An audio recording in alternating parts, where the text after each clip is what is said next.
Good day, I'm Ugis from Latvia. I'm 27-year-old and I have my ideas about what happened during the World Wars, and I believe I have some questions to answer. Who, in your opinion, started World War One, and how is it portrayed in your schools? Well, it's portrayed in our schools that basically what started was the assassination of Franz Ferdinand, but the big nations were ready for war and they were getting ready for that. But in my opinion, basically it was the problems that the monarchies had because, like the cousins, they were like thinking, okay, we have the big nations now, the big empires, exactly. And they thought that like the empire is strong and they need resources, though they should fight. And as I understood, the Germans were thinking, okay, Russians are quite weak at the moment, their army is large, but it's not well equipped. And what they could do, they could start a war now. They have like a reason for that because the Russians said they mobilized and they were trying to think of war against Austria-Hungary. So I believe the problem was the reason was that they need resources, all the empires, and like they were looking for ways to get new territories, to get territories from the other empires. So the main problem could be, I believe, Germans and Russians, because the others, the Brits and the French, they came to the war afterwards because like they had treaties and they had to help their allies. What is the attitude of older people in Latvia towards Russians? Okay, well, the thing about Latvia, as I believe you know, like around 30% are Russian people, or in Soviet times they came Russians, Belarusians, Ukrainians, and the attitudes, of course, are diverse. Some Latvians, especially in the places where Latvians are more, the attitude towards Russians are maybe a bit not very good, let's say. But I think it's more about what the people believed, or the Latvians believe, that the Russians were the bad ones because of the Soviet time, like 50 years of oppression, of like deportations to Siberia. Many families had that. Not exactly in my family, but like grandfathers of my cousins, they have had like these things, people deported and grand taken off for the. So it's a big hurt, and it takes a long time to forget that.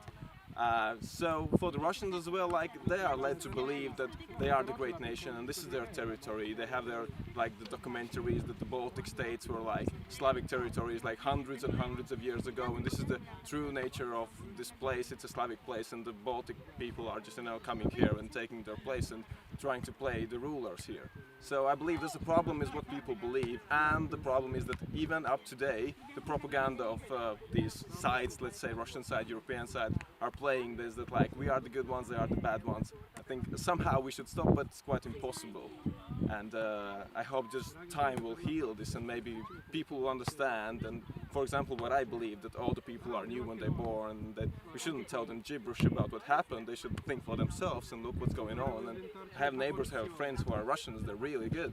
But they do watch Russian television and believe that, for example, what's happening in Ukraine now, it's like the Ukrainian fault and the other way around. So that's what it is. And like some stories, or it's going to be another question.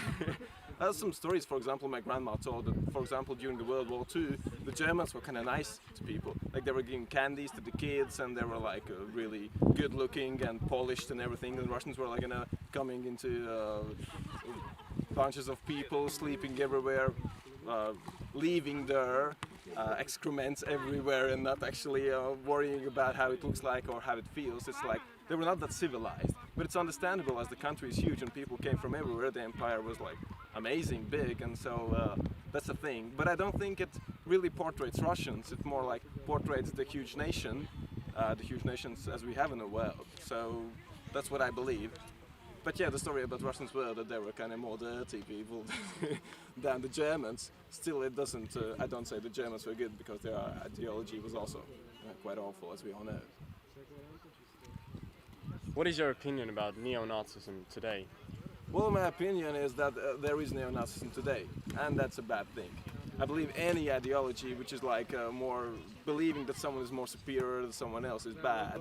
And well, as I don't see it too much in Latvia, I'm not much interested in that, but I know some friends, like also people I know, they do really believe, not that like the white people or Aryans are the superior ones, but they are more tend to believe that this is right than tend to believe that everyone's equal and like to believe in communism.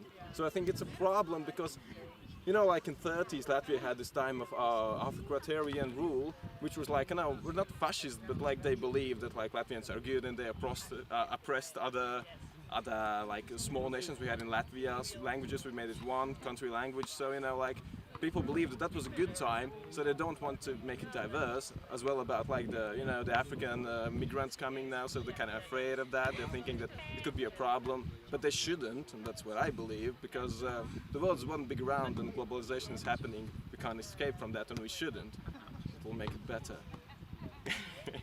Thank you.